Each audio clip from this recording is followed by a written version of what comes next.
En efecto, noticias del mundo. Egipto se conmocionó ayer tras el ataque de radicales islamistas contra dos iglesias cristianas. La masacre se da semanas antes de la visita del Papa Francisco a ese país.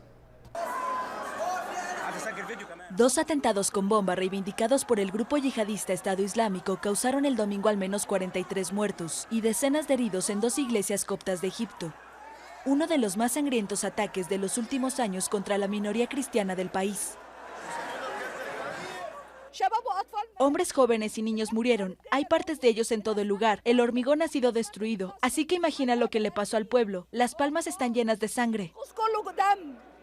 Un kamikaze perpetró el ataque a una iglesia de Alejandría al norte del país. Ahí murieron unas 16 personas y 41 resultaron heridas cuando celebraban el Domingo de Ramos. Horas antes, en un primer atentado en la iglesia Mar Girgis de Tanta, otro atentado dejó 27 muertos y 78 heridos. Las explosiones ocurren algunos días antes de la visita del Papa Francisco a Egipto, los próximos 28 y 29 de abril. Los dirigentes del Islam en Egipto condenaron el ataque y el presidente egipcio Abdel Fattah al-Sisi pidió que el ejército despliegue sus fuerzas para proteger las infraestructuras vitales del país. La Unión Europea mostró cautela tras el ataque ordenado por Donald Trump contra Siria. El presidente norteamericano elevó las tensiones en Medio Oriente luego de castigar al régimen por atacar con gases tóxicos a la oposición. La jefa de la diplomacia europea, Federica Mogherini, aseguró el domingo que el ataque de Estados Unidos a Siria es comprensible, pero advirtió que habrá que buscar mecanismos políticos para solucionar el conflicto sirio. No hay una solución militar a la crisis siria. En eso la Unión Europea es muy clara y muy firme. Por ello, la funcionaria europea pidió hacer un esfuerzo político y diplomático en los diálogos de paz entre el régimen sirio y la oposición, que se han estado realizando con la ONU en Ginebra, Suiza. Hablando de otro atentado terrorista, en Suecia ya se ha identificado al que provocó la muerte de 4 personas en la capital, Estocolmo, la semana pasada, y a quien se le había vinculado con radicales musulmanes. La policía sueca dio a conocer el domingo detalles sobre el uzbeco de 39 años detenido por presuntamente realizar el atentado con camión, que dejó 4 muertos y 15 heridos en Estocolmo el viernes. Aplicó a una residencia permanente en Suecia y le fue denegada. Y ha sido buscado por la policía a pesar de que no ha estado bajo custodia o en la oficina de migración. Las autoridades afirman que el hombre mostraba interés por organizaciones como el grupo yihadista Estado Islámico y que un segundo sospechoso fue detenido el domingo. 10 personas seguían hospitalizadas, 4 de ellas en estado grave. Mientras tanto, unas 50.000 personas en Estocolmo participaron en el Love Fest, una vigilia contra el terrorismo. Creo que es muy importante estar juntos y fuertes, en contra de todo lo que pone en peligro nuestra sociedad, que está basada en la democracia. Nosotros hablamos, no peleamos.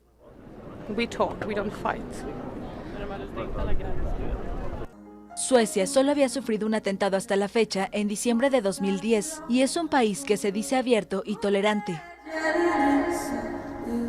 A propósito de este atentado, Suecia rindió este lunes un homenaje a los fallecidos.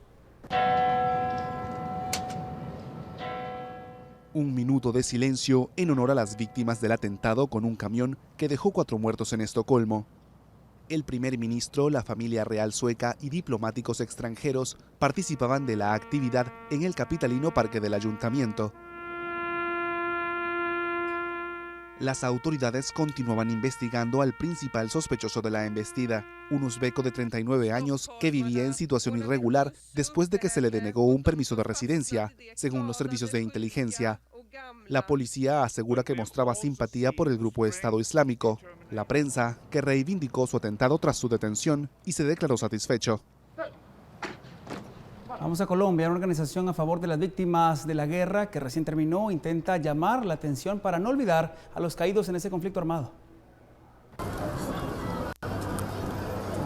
Colombia conmemoró el domingo el Día de la Memoria y Solidaridad, cuando se recuerda a las víctimas del conflicto armado. ¡No las olvidemos! Es el primero tras haber firmado la paz con la guerrilla de las FARC.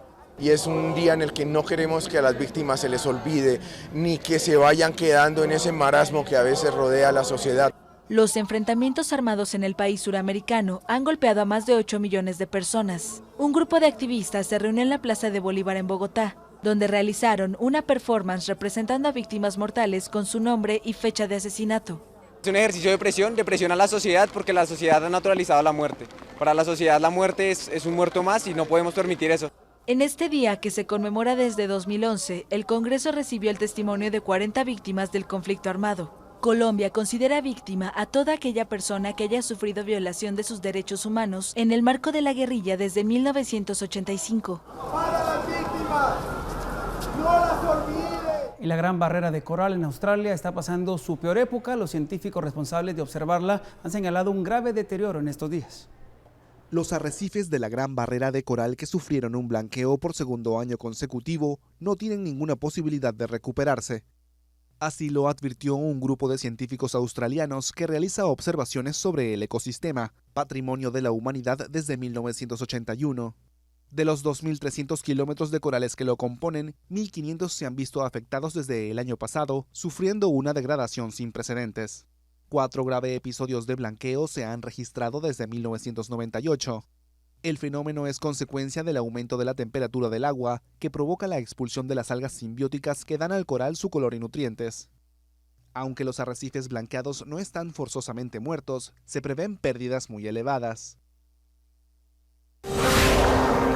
La red de intelectuales y artistas en defensa de la humanidad, la Asamblea Social y Popular y la Fundación para la Juventud se pronunciaron a favor del régimen de Nicolás Maduro en Venezuela y exigieron a nuestro gobierno, el de Guatemala, no apoyar una eventual intervención. Según estas organizaciones, la OEA está promoviendo acciones en contra de Venezuela junto a empresarios y gente de derecha para apropiarse de reservas petroleras. Hace unos días Nicolás Maduro anuló la Asamblea Nacional y le dio estas atribuciones al Tribunal Supremo de Justicia, acción catalogada como un golpe de Estado. Exigimos al gobierno de Jimmy Morales que se abstenga de apoyar las maniobras ilegales y planes de agresión de Estados Unidos y a la derecha continental en contra del pueblo y gobierno venezolano, y el embajador de Guatemala ante la OEA se abstenga de votar junto al grupo de países cuestionados que pretenden convertirse hoy en juzgadores de la situación de Venezuela. Expresamos nuestra solidaridad a la Revolución Bolivariana, su pueblo y gobierno ante el acoso internacional, la guerra económica y el complot de la derecha que pretende detener la Revolución Bolivariana.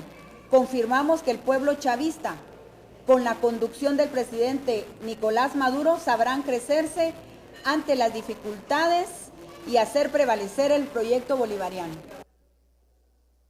Ya regresamos con más noticias, siga con nosotros.